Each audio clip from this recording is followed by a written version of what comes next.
अस्सलामुअलैकुम my YouTube family, कैसे हैं आप सब लोगों को वेलकम टू किचन एक्सप्लोरर। और आज हम बनाने जा रहे हैं पोटैटो जिंगर चिप्स, लाइक जो फ्राइज़ होते हैं, पोटैटो जिंगर फ्राइज़।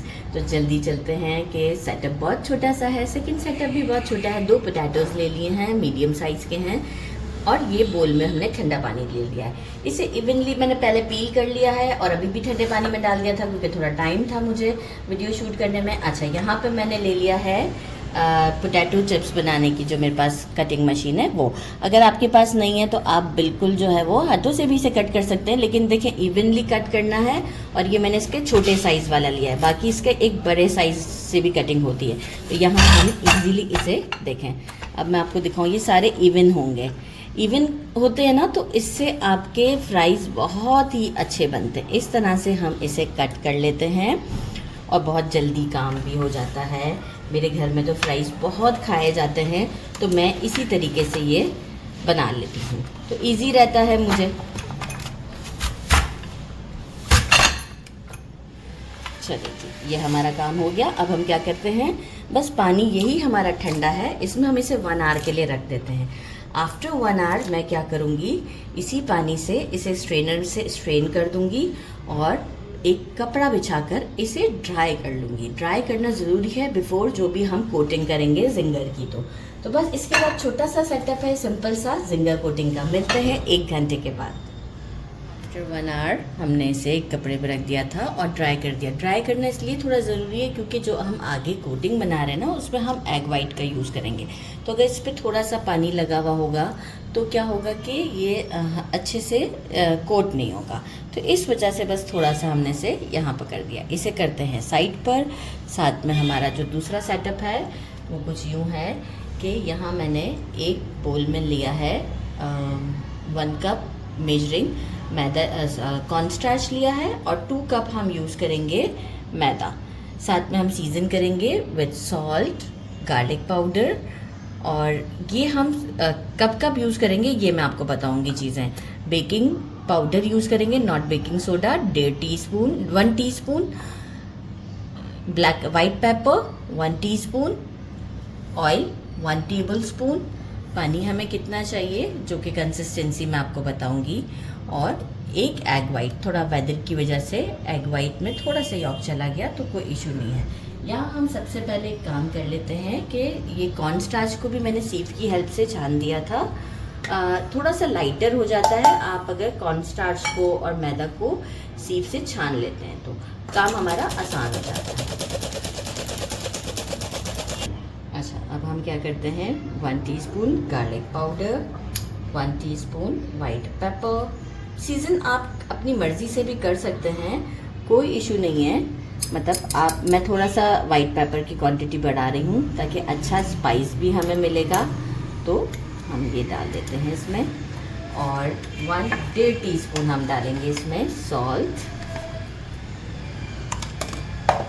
और इसे हम क्या करेंगे, अब मिक्स दे देते हैं एक। इसके बाद हम इसे सेपरेट करेंगे। इसमें से मैं मेजरिंग 1.5 कप के करीब जो है वो एक सेपरेट बोल में निकाल लूँगी, जिसमें हम बेकिंग पाउडर यूज़ करेंगे।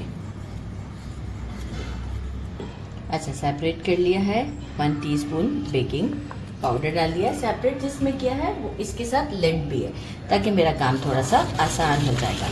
एक अच्छा सा मिक्स दे देते हैं। सेकंड जो हमारा मिक्सचर जिसमें से मैंने सेपरेट किया है वो यहाँ है हमारा। इसके साथ हम क्या करेंगे, एग वाइट डाल देते हैं, 1 टेबल स्पून ऑयल डाल देते हैं।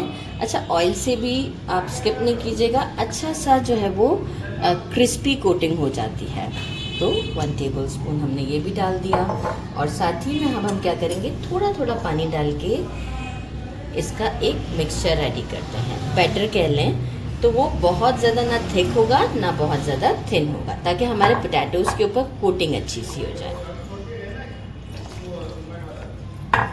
ये देखें, बिल्कुल लम्प फ्री हमने कर दिया है इसको अच्छा सा। और ये देखें किस तरीके का है।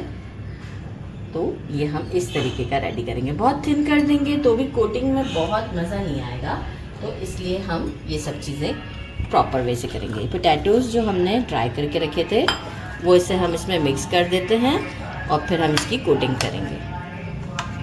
ये देखें, इसमें हमने इसे डिप कर दिया है। अब हम क्या करेंगे, नेक्स्ट स्टेप की तरफ चलते हैं।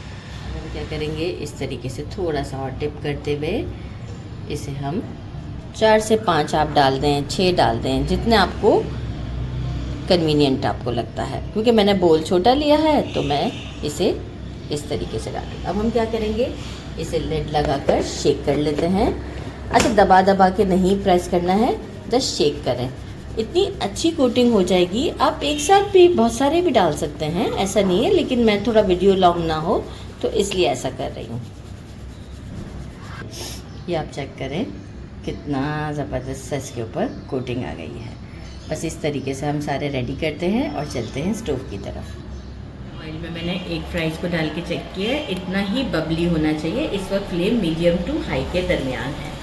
बीच में आप एक बार इसे तकरीबन 2 मिनट के बाद मीडियम टू लो के दरमियान कर सकते हैं। जितनी जगह होगी उतना ही हम डालेंगे, इससे ज़्यादा हम नहीं डालेंगे। क्योंकि देखिए, ओवर क्राउडेड करने से भी ये होता है कि जो एग्जैक्ट हमें क्रिस्पी चाहिए वो नहीं बनेंगे। तो ये गुड इनफ है, ये हम डालते हैं और आपको शो करते हैं।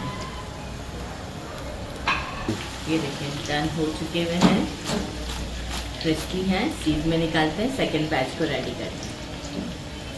सारे हमने रेडी कर लिए हैं। यहाँ मैं आपको साउंड से आपको आइडिया हुआ कि कितने ज़बरदस्त है। गार्लिक मायो के साथ या केचप के साथ आप इसे डिप करके खाएं। बिस्मिल्लाहिर्रहमानिर्रहीम।